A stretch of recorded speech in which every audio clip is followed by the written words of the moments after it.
235 years. By any standards, a fair measure of the longevity of an organization. Therefore, it would indeed be appropriate to say that the Madras Sappers, as an outfit, have truly stood the test of time. One really wonders, where did the Thambis draw their strength to participate in the building of empire in far-flung corners of the globe? Where did they get the resolve to liberate a nation and emerge victorious against the most formidable of foes? Ladies and gentlemen, the alma mater of this unique Thambi ethos is the Madras Engineer Group and Centre at Bangalore.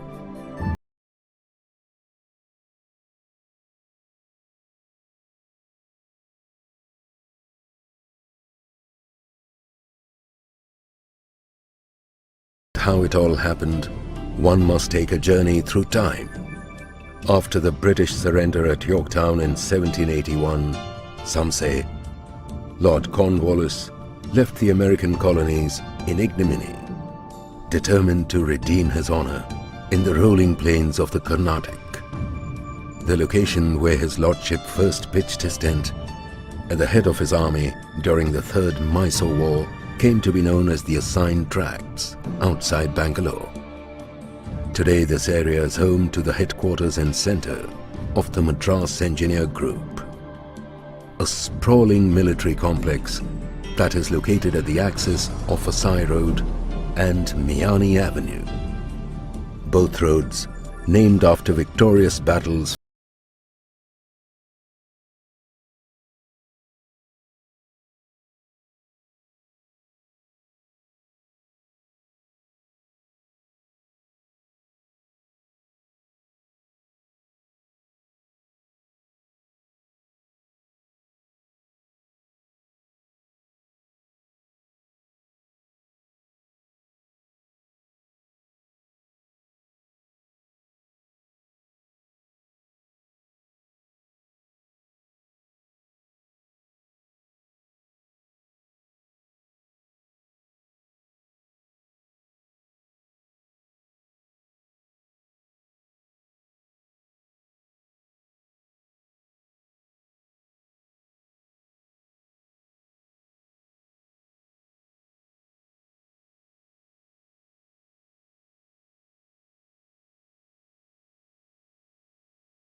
developed the Bailey Bridge in 1941. In less than a year, the Thambis were laying Bailey bridges in 3 continents. Small wonder that on the disbandment of the rest of the Madras Army during the late 19th century, the Madras Sappers was spared by Lord Roberts of Kandahar, Commander-in-Chief. He said, "Leave them alone. They're a bunch of useful men." This legacy of ingenuity and innovativeness flourishes even to this day, providing the other fighting arms vital mobility in the 21st century battle scenarios. Athletics to aquatics, boxing to bodybuilding, canoeing to kayaking, football, handball, and basketball. The Thambis have excelled in all, winning medals in every sports, without exception. The roll of honor includes Olympians, Asian and Commonwealth Gamers, and Arjuna awardees. Long before teamwork and leading from the front became corporate buzzwords, the Madras Sappers were quietly practicing these time-honored tenets in the field. Practices that were not confined to fellow human beings, but for the welfare of animals as well. The saga of the Grey Mule is a shining example of camaraderie and esprit de corps. In 1921, after a hard-fought campaign, the Madras Sappers were to return to India from Egypt. All mules that were in service were to be disbanded and sold to the Egyptians. Colonel Bassett, then officer commanding 10 Field Company, interceded on behalf of the Grey Mule.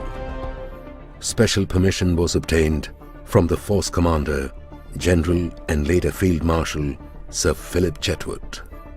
And the Grey sailed back to Bangalore with the Madras Sappers. Upon her death, the Grey was given a military burial, and her hooves encrusted in silver were fashioned into inkwells. In 1962, the far-sighted Brigadier A.L. Kocher ordered his pounding heart to calm down and on behalf of the centre signed the deed of purchase, uttering the prophetic words, "I hope I'm doing the right thing." Today, Sapper House is the only privately owned bungalow of a regimental centre and the pride of the Garden City of India. Also, it must be mentioned that the value of the property since purchase has gone up over 100-fold. Innie's Lodge, better known as Sapper House, a symbol of gracious living, reflecting the grandeur of a bygone era.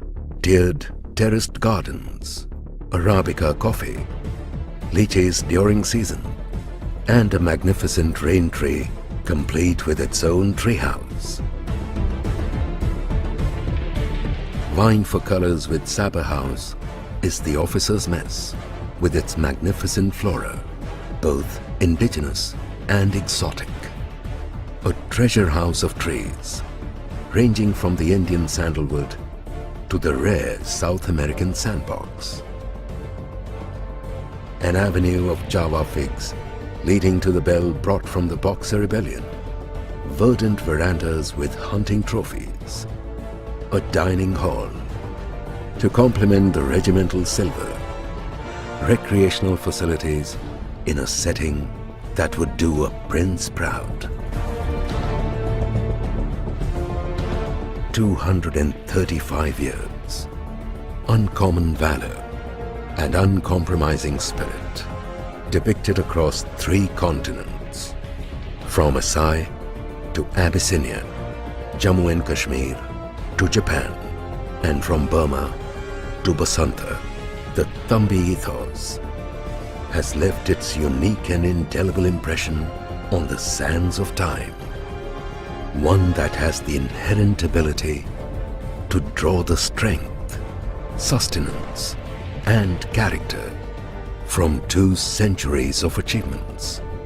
A unique esprit de corps that is an amalgamation of, how shall we say, old ideals